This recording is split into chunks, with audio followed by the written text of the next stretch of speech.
Hello friends, welcome to my channel fertile planet. कैसे हैं आप सब लोग। जैसा कि आप देख रहे हैं, ये है अज़ालिया का प्लांट। अज़ालिया का जो प्लांट है, इसका फूल खिलने का जो समय है, ये अभी विंटर से लेकर स्प्रिंग तक जो है फूल देता रहता है। बहुत ही सुंदर फूल आते हैं इसके, और बहुत सारे फूल जो है प्लांट पे लगते हैं अगर अच्छे से हम इसकी केयर करें तो। और बहुत सारे कलर्स में अज़ालिया अब मिलने लगे हैं नर्सरीज़ में। कोई डबल कलर का होता है, कोई सिंगल कलर का होता है। और कभी भी इसका फूल खिलता है तो ये काफ़ी दिनों तक जो है फ्रेश बना रहता है प्लांट पे। बहुत ही सुंदर फूल है। आज इसी के केयर के बारे में हम लोग जानेंगे कि कैसे अज़ालिया से हम ज़्यादा से ज़्यादा फूल ले सके, और इसकी ओवरऑल क्या केयर है इसी के बारे में। अज़ालिया का जो ये प्लांट होता है, ये जिस तरह की पॉटिंग सॉइल मांगता है, उसमें इसे एक एसिडिक सॉइल मिक्स पसंद होती है। और इसका सॉइल बनाने के लिए हमें चाहिए garden soil, leaf mould. Leaf mould के बारे में मैं ये कहूँगी कि मैंने जब भी अज़ालिया की पॉटिंग सॉइल देखी है तो उसमें लीफ मोल्ड देखा है। इनफैक्ट मैंने भी जब ये ख़रीदा था तो ये ग्रो बैग में लगे हुए थे लीफ मोल्ड में ही। लेकिन कई बार ऐसा होता है कि हमारे पास लीफ मोल्ड अवेलेबल नहीं होता है। ऑनलाइन भी लीफ मोल्ड काफ़ी महंगा है, मैंने देखा है। तो अगर आपको ये नर्सरी में नहीं मिलता है या किसी वजह से आपके पास नहीं है, तो इसका ऑल्टरनेट जो है आप चावल के जो छिलके होते हैं, राइस हस्क होता है, जैसे कि आप देख ही सकते हैं इसमें मैंने ये डाला हुआ है। तो ये जो राइस हस्क होता है, ये आप लीफ मोल्ड की जगह यूज़ कर सकते हैं। ये भी बहुत अच्छा रहता है इस प्लांट के लिए। उसके बाद हम लोग इसमें ऐड करेंगे वर्मी कंपोस्ट या फिर काउडंक मैन्योर, जो भी कंपोस्ट आपके पास अवेलेबल है। और थोड़ा सा परलाइट इसमें ऐड कर सकते हैं। इसे वेल ड्रेनिंग बनाना बहुत ज़रूरी होता है। और इसके साथ साथ इसे जो चीज़ पसंद होती है वो है बोन मील। बोन मील अगर आप नहीं यूज़ करते हैं तो आप रॉक फॉस्फेट यूज़ कर सकते हैं, ऑनलाइन भी मिल जाता है। या अगर आपके नर्सरी, आसपास की नर्सरी में वो लोग रखते हैं तो फिर वहाँ से भी आपको मिल जाएगा। और इसमें ऐड करेंगे थोड़ा सा फंगीसाइड। इस तरह से हम लोग एक बहुत अच्छी वेल ड्रेनिंग सॉइल बना लेंगे। और ये जो सॉइल मिक्सचर है, ये अच्छा सा एक एसिडिक मिक्सचर भी बनता है जो कि अज़ालिया को पसंद है। इस तरीके का सॉइल मिक्सचर अगर हम रेडी करेंगे तो अज़ालिया इसमें बहुत अच्छे से ग्रो भी करेगा। और क्योंकि अज़ालिया का जो रूटिंग सिस्टम होता है वो बहुत ही शैलो होता है, बहुत ही सॉफ्ट, उसके जो रूट्स होते हैं पतले पतले होते हैं, वो काफ़ी ऊपर ऊपर तक रहते हैं, ज़्यादा नीचे डीप नहीं जाते। तो इसीलिए इस तरीके का सॉइल मिक्स जो है अज़ालिया को देना ज़रूरी होता है, ताकि इसमें किसी तरीके का रूट रॉट ना हो और अच्छे से जो है इसकी रूट्स जो है डेवलप भी हो सके। डालिया के सनलाइट की रिक्वायरमेंट अगर देखें तो इसे सनलाइट चाहिए, क्योंकि एक फूलों वाला पौधा है तो सनलाइट इसको बिल्कुल चाहिए। कोशिश करें कि इसे 4-5 घंटे की सनलाइट आप दे सकें। और अगर अच्छी सनलाइट आपके घर में आती है तो आप इसे वहाँ पर ज़रूर रखें। और अगर आपके घर में सनलाइट कम आती है तो आप कोशिश ये करें कि जितनी देर की भी हो इसे धूप दिखा सकें, क्योंकि फूलों वाले पौधे के लिए, बडिंग के प्रोसेस के लिए जो है सनलाइट का होना बहुत ज़रूरी है। वरना आप देखेंगे कि प्लांट वैसे तो ग्रो करेगा, लेकिन जो कलियां हैं वो नहीं बनेंगी। तो इसीलिए इसे एक अच्छी सनलाइट वाली लोकेशन देने की कोशिश करें, तो देखेंगे कि कलियां भी अच्छे से बनेंगी और फूल भी अच्छी तरह से खिल पाएंगे। अज़ालिया को यूँ तो हमने फर्टिलाइज़र सॉइल मिक्स में काफ़ी कुछ दिया है, जैसे कि vermicompost, bone meal, cow dung manure. लेकिन इसके साथ साथ जो है, अब क्योंकि ये फूल देने लगेगा, फूलों का इसका मौसम है, तो ये एक हाई फीडर प्लांट बन जाता है। तो इसीलिए आपको हर 15 दिन में जो है इसे फर्टिलाइज़र देना है। फर्टिलाइज़र मैं जो देती हूँ वो है सरसों खली का पानी। यानी कि सरसों खली को किसी भी कंपोस्ट के साथ आप मिक्स कर लें और उसे 3-4 दिन फर्मेंट होने दें। उस लिक्विड को फिर आप पानी में डाइल्यूट करके हर 15 दिन में इसे दे सकते हैं, जिससे कि आप देखेंगे कि बहुत अच्छे रिजल्ट्स होंगे। और कोई कली गिरेगी भी नहीं, कोई कली ख़राब भी नहीं होगी। इस फर्टिलाइज़र को जो है आपको हर 15 दिन में अब देना पड़ेगा। पूरे विंटर टू स्प्रिंग आपको ये प्रोसीजर रिपीट करते रहना है फर्टिलाइज़र के लिए, क्योंकि इसमें बहुत हैवी फ्लावरिंग होती है। इसीलिए ऐसे फ्लावरिंग को तभी प्लांट अफोर्ड कर सकेगा जब उसमें हम न्यूट्रिशन देते रहेंगे। इसीलिए इस लिक्विड को जो है आप बनाकर इसमें डाल सकते हैं। मैं किसी केमिकल फर्टिलाइज़र का यूज़ नहीं करती हूँ, इसीलिए मैं सजेस्ट भी नहीं करूँगी। सरसों खली के जो रिज़ल्ट्स हैं वो बहुत अच्छे हैं और बहुत सेफ़ मेथड भी है। प्लांट्स को बहुत सारा न्यूट्रिशन, माइक्रो न्यूट्रिएंट सब कुछ मिलता है उससे। तो इसीलिए सरसों खली का लिक्विड जो है आप ज़रूर एक बार ट्राई करके देखें। इसका जो शॉर्ट्स में भी मैंने वीडियो डाला हुआ है, आप वहाँ पे भी देख सकते हैं। फर्टिलाइज़र देना जो इसमें शुरू करना है वो हमें शुरू करना है सितंबर एंड से या फिर अक्टूबर से आप इसको फर्टिलाइज़र देना शुरू करेंगे। समर्स में क्योंकि ये डोरमेंट होता है, इसे बस हमें समर्स को निकालना है, इसी तरीके से इसको सर्वाइव कराना होता है। तो उस वक्त जो है इसमें कोई फर्टिलाइज़र मत डालिएगा। समर्स में बस इसका रेस्टिंग पीरियड है, इसको रेस्ट करने दें, अच्छे से किसी छाँव वाली जगह पर आप रख दें और उस वक्त इसमें कोई फर्टिलाइज़र नहीं डालना है। फर्टिलाइज़र डालना शुरू करेंगे हम लोग सितंबर एंड या अक्टूबर से, जबकि इसका सीज़न शुरू होने वाला है। उससे थोड़ा सा पहले हम इसे रेडी करना शुरू करेंगे फर्टिलाइज़र फीडिंग। अज़ालिया की जो वाटरिंग होती है, इसमें हमें थोड़ा-सा ध्यान रखना होता है कि जो इसकी सॉइल है, इसमें इसे थोड़ी-थोड़ी नमी हमेशा बनी रहे, ये देखना है। कभी भी पूरी तरह से सॉइल को सूखने ना दें, टॉप लेयर को भी मैं कहूँगी कि सूखने ना दें। टॉप लेयर भी हल्की-हल्की आपको जैसे सूखी दिखेगी, जैसे मैं बताती हूँ आपको। ये देखिए इसकी टॉप लेयर थोड़ी-थोड़ी सी सूख गई है, इतनी गीली नहीं है।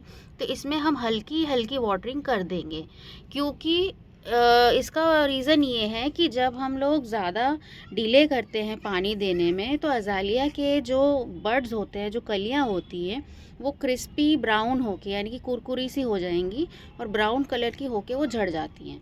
तो इसमें आपको कभी भी बिल्कुल बहुत दिनों तक पानी ना देकर ऐसे नहीं रखना है, ख़ासकर अभी तो बिल्कुल भी नहीं। अभी आपको बहुत ध्यान रखना पड़ेगा इसका वाटरिंग, कभी भी ऐसा ना हो कि बिल्कुल सूख जाए।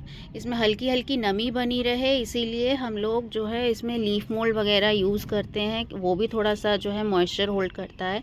अब जैसे ये सॉइल है, ये अच्छी खासी गीली है, तो इसमें हमें अभी वाटरिंग करने की ज़रूरत नहीं है।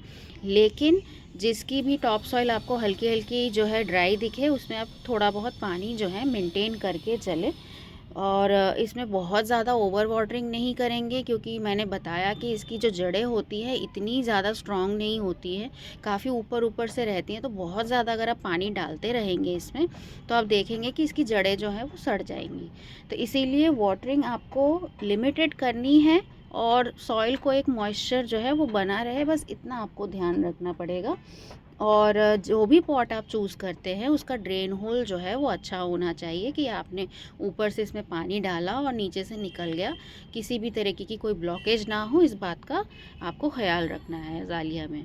अज़ालिया में पेस्ट के अटैक भी होते हैं, मीलीबग्स, एफिड्स, माइल्ड्यू, इस तरीके का लीफ रस्ट, ये सब हो जाता है। तो इसके लिए जो है आपको कोई अच्छा इंसेक्टिसाइड जो है वो रखना चाहिए, अच्छा पेस्टिसाइड आप रखें। जैसे कि इमिडा है, इमिडा को आप स्प्रे कर सकते हैं इसमें एक बार सीज़न शुरू होने से पहले, जैसे कि सितंबर अक्टूबर में आपने एक बार स्प्रे कर दिया, उसके बाद फिर जैसे ही इसका सीज़न ख़त्म हो जाता है, उसके बाद फिर आपने एक बार फिर स्प्रे कर दिया। तो इस तरह से अगर हम पहले से ही इनिशिएटिव लेकर रखेंगे, तो हम देखेंगे कि जो प्लांट है वो पेस्ट से जो है बचा रहेगा। तो इसीलिए जब भी सीज़न बदल रहा हो, तो आपको ध्यान रखना है कि अज़ालिया में भी पेस्ट लगते हैं, और अगर थोड़ा बहुत जैसे ही आपको दिखे कि हाँ पेस्ट अटैक हो रहा है, तो आप तुरंत जो है उसमें स्प्रे कर दें, ताकि आपका प्लांट जो है वो सेफ़ रहे और अच्छे से ग्रो करता रहे। अज़ालिया के बाकी जो प्रॉब्लम्स हैं उनमें एक ये है कि अगर हम बहुत इसमें डिले करें वाटरिंग में और कलियां आ रही हैं, तो आप देखेंगे कि वो क्रिस्पी ब्राउन होकर झड़ जाएंगी। और अगर हम ओवर वाटरिंग करेंगे तब भी आप देखेंगे कि जो कलियां होती हैं वो गिरनी शुरू हो जाती हैं। तो इसीलिए अंडर वाटरिंग, ओवर वाटरिंग कुछ भी नहीं करना है। बस हमें इसका जो मॉइस्चर है वो मेंटेन करना है, इस बात का ख्याल रखना ज़रूरी है अज़ालिया में। और जो दूसरी प्रॉब्लम इसमें आती है वो कभी-कभी हम देखते हैं कि पत्तों के ऊपर जो है येलो ब्राउन कलर के स्पॉट्स बन जाते हैं। तो इसके लिए आप कोई भी अच्छा फंगीसाइड अगर आपके पास है तो आप उसे स्प्रे कर दें।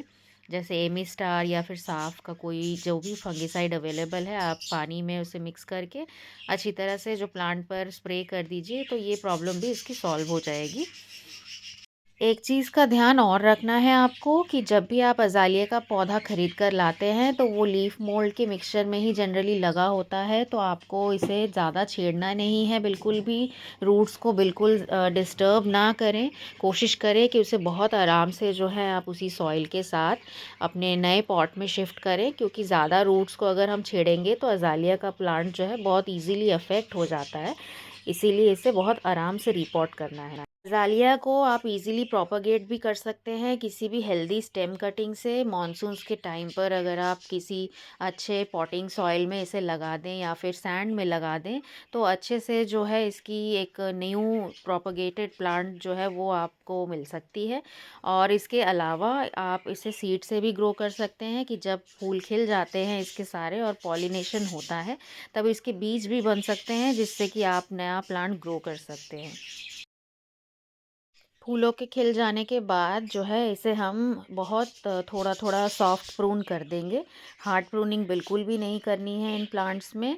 और इसको थोड़ा थोड़ा प्रून करने के बाद फिर हम गर्मियों में जो है इसका रेस्टिंग पीरियड होता है, इसे हम रेस्ट करने के लिए छोड़ेंगे। किसी भी बड़े पेड़ पौधों के बीच में आप इसे रख सकते हैं, शेड वाली जगह पर इसको रखें, क्योंकि गर्मी से जो है इसे बचाना पड़ता है। तो इसीलिए बहुत अच्छा रहता है कि अगर आप बड़े पेड़ पौधों के बीच में इसे रखें तो वहाँ पर ये ईज़िली जो है अपनी गर्मियों का जो सीज़न है आराम से निकाल सकता है। अज़ालिया के हर प्लांट के पार्ट में टॉक्सिन्स होते हैं, थोड़ा-सा टॉक्सिक होता है ये प्लांट, तो इसीलिए इसे जो है बच्चों की पहुँच से दूर रखने की कोशिश करिएगा।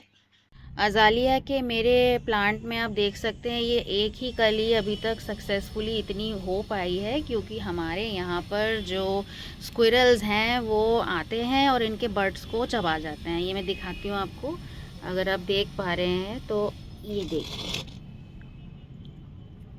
ये कली थी, इसको ये आधा चबा गए हैं। और इसी तरीके से इनकी कलियां ये चबा जाते हैं, तो इसीलिए मैंने ये नेट लगाया हुआ था अभी इसके ऊपर वीडियो बनाने के लिए। अभी मैंने इसे हटाया है, तभी इसकी कली इतनी बड़ी हो पाई है। और ये देखेंगे इसमें छोटी छोटी कलियां जो हैं इस तरीके की आती हैं। ये देखिए सब बर्ड्स हैं, सब इसमें बडिंग होना शुरू हो गई है। फूल भी आने ही वाले थे, लेकिन बर्ड्स जो हैं ये लोग चबा जाते हैं। हर वक्त कवर करना भी पॉसिबल नहीं होता। तो इस तरह से इसकी काफ़ी सारी बडिंग होती है, काफ़ी सारे फूल आते हैं। और अच्छे से जो है इसको अगर हम हर 15 दिन में फर्टिलाइज़ करते रहेंगे तो फ्लावरिंग जो है पूरी अपनी खुलकर करता है।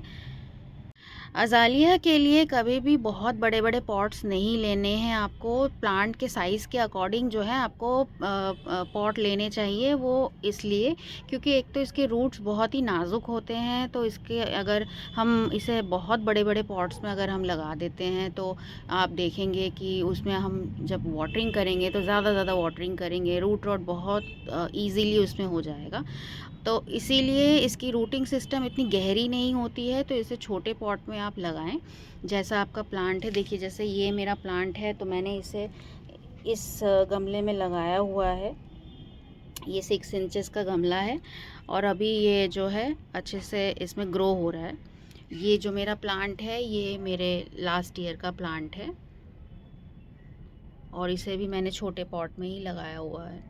तो कभी भी अज़ालिया के लिए बहुत बड़े बड़े पॉट्स तब तक ना लें जब तक कि आपके पास कोई बहुत बड़ा अज़ालिया का 1.5-2 फीट या उससे भी बड़ा अगर कोई प्लांट आपको मिला है तो आप थोड़ा सा बड़ा पॉट ले सकते हैं। अदरवाइज़ इसको छोटे पॉट में आप लगाएं और जैसे जैसे प्लांट ग्रो करेगा उस हिसाब से आप इसमें जो है पॉट को चेंज कर सकते हैं। तो कैसा लगा आपको मेरा ये अज़ालिया का वीडियो, ज़रूर कमेंट में बताइएगा। और वीडियो पसंद आया है तो एक लाइक करिएगा, मेरे चैनल को सब्सक्राइब करना ना भूलें।